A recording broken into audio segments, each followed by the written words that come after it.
हो या गरीब, छोटे काश्तकार हो या बड़े काश्तकार, घर जाकर मेहनत करने के बाद सबको रोटी ज़रूर खानी होती है। माहिरीन के मुताबिक पाकिस्तान एशिया में गंदम की पैदावार के एतबार से तीसरा बड़ा मुल्क है और इससे काफ़ी रोज़गार भी वाबस्ता है। तो आज पैसा कहानी में जानेंगे कि गंदम इन खेतों से निकलकर आपकी रोटी किस तरह बनती है।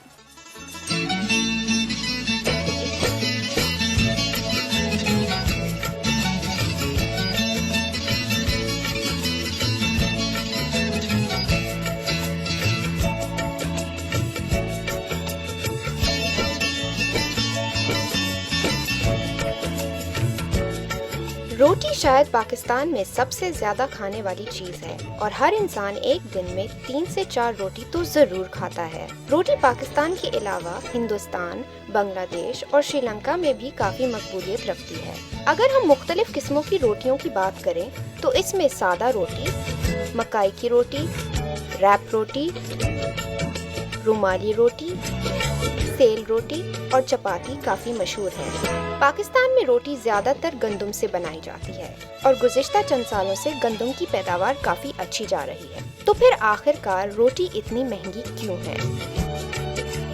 एक तो ये है कि जब हुकूमत ख़रीद लेती है गंदम को तो उसके बाद ये है कि उसकी जो सप्लाई चेन मैनेजमेंट जिसको कहते हैं कि वो फिर फैक्ट्रियों के पास पहुंचना, उसका फिर फैक्ट्रियों के बाद आरती भी इसमें शामिल होते हैं और फिर ये है कि एक बैनुल-अक़वामी मंडी है और एक इलीगल स्मगलिंग है और उसमें फिर मुनाफाखोरी भी आ जाती है कि कीमत कहाँ पर कितनी हो, फुकतान हो और फिर रिलीज़ की जाए। अब ये सारे मैनेजमेंट के इश्यूज़ हैं जिसकी वजह से कीमतें जो हैं वो बढ़ जाती हैं। हम आम तौर पे ये समझते हैं कि जी जब कीमत बढ़ जाएगी तो गरीब किसान जो है वो बड़े फ़ायदे में रहेगा क्योंकि वही ये चीज़ें उगा रहा है। तो जब कीमत बढ़ेगी तो उसकी जेब में तो मुनाफा आएगा ही आएगा, मगर उसके अंदर भी बहुत सारी मुश्किलात हैं। जिस तरह प्राइस राइज़ हुई है रिसेंटली, पिछले चंद सालों में कोई 350 से 950 तक चली गई है, उससे एक तरह की अपनी इन्फ्लेशनरी साइकिल बढ़ रही है।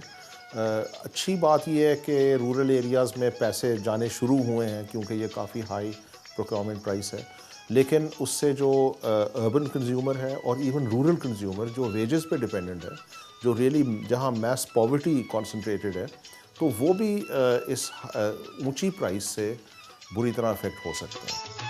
गुज़िश्ता चंद सालों में पाकिस्तान में गंदम की पैदावार काफ़ी अच्छी मानी जा रही है और इस दफ़ा भी हुकूमती आदाद शुमार के मुताबिक 24 मिलियन टन गंदम पैदा होने की तवक्को है।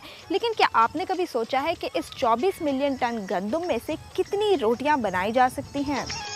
अगर पाकिस्तान में 24 मिलियन टन गंदम पैदा होती है तो इसके मुताबिक यहाँ कितनी रोटियां बन सकती हैं? चलें अपनी कैलकुलेशन को आसान करने के लिए इस 24 मिलियन टन को किलोग्राम में कन्वर्ट करें तो यहाँ 24 अरब किलो गंदम पैदा होती है, जिसमें से 60% पिस कर आटा बनाई जाती है, यानी कि यहाँ 14 अरब 40 करोड़ किलो आटा बनाया जाता है। हमारे अंदाजे के मुताबिक 1 किलो आटे से 20 रोटियां बनती हैं, तो अगर 14 अरब 40 करोड़ किलो आटे को 20 से तकसीम किया जाए तो पूरे पाकिस्तान में 72 करोड़ रोटियां बनाई जा सकती हैं। इस हिसाब से अगर इन रोटियों को पाकिस्तान की आबादी में तकसीम किया जाए, यानी कि 72 करोड़ रोटियों को 17 करोड़ में तकसीम किया जाए, तो फिर एक आदमी 4.5 रोटियां खा सकता है। ये तो बात हो गई पाकिस्तान में तमाम गंदम से बनाने जाने वाली रोटियों की, लेकिन क्या आप जानते हैं कि आपके आटा गूंदने से पहले आटा कितने मराइल से गुजरता है? चलें चलकर आपको दिखाते हैं। ये है एक गंदम की फैक्ट्री जहाँ से गंदम के दानों को पीसकर आटा बनाया जाता है। गंदम के ये खूबसूरत सुनहरे दानों को 3 दफ़ा धुलवाया जाता है, जिनके बाद इनको 24 घंटे तक सुखाया जाता है। फिर शुरू होता है वो प्रोसेस जिसमें इसको पीसा जाता है। एक फैक्ट्री में गंदम के दानों को एक नहीं बल्कि 3 से ज्यादा दफा पीसा जाता है। आटा पीसने के दौरान फैक्ट्री में कई दफा ऊपर से नीचे और फिर नीचे से ऊपर होता रहता है।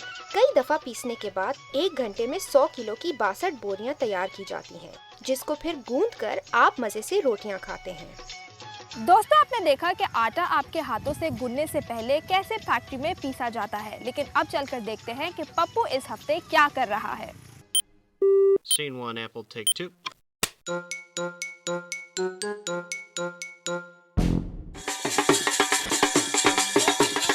आज गांव में सब बहुत खुश हैं। गर्मियों का मौसम आ गया है और गंदम की कटाई पूरे गांव में मुकम्मल हो गई है। इस हफ्ते ही गांव में पूरी 12 शादियां हैं। पप्पू की भी इसी हफ्ते में शादी है। लड़की सीधी सादी है। पप्पू की ख्वाहिश है कि वो अपनी बारात किसी अच्छी सी गाड़ी में लेकर जाए। पप्पू गया है आज गाड़ियों के रेट पूछने। ओह, ये तो बड़ा महंगा पड़ेगा। लेकिन भाई शादी तो एक ही दफा होगी। अब जल्द से जल्द पैसों का इंतजाम करना है और पप्पू बहुत परेशान है। गंदम तो कट गई है, अब बेचना किसको है? पप्पू सोचते सोचते सो गया। दोस्तों, पप्पू की कहानी में अभी थोड़ा ट्विस्ट बाकी है, मगर आप ले एक ब्रेक के बाद जानने की कोशिश करेंगे कि फैक्ट्रियों में गंदम आटा बनने के लिए किस तरह आती है।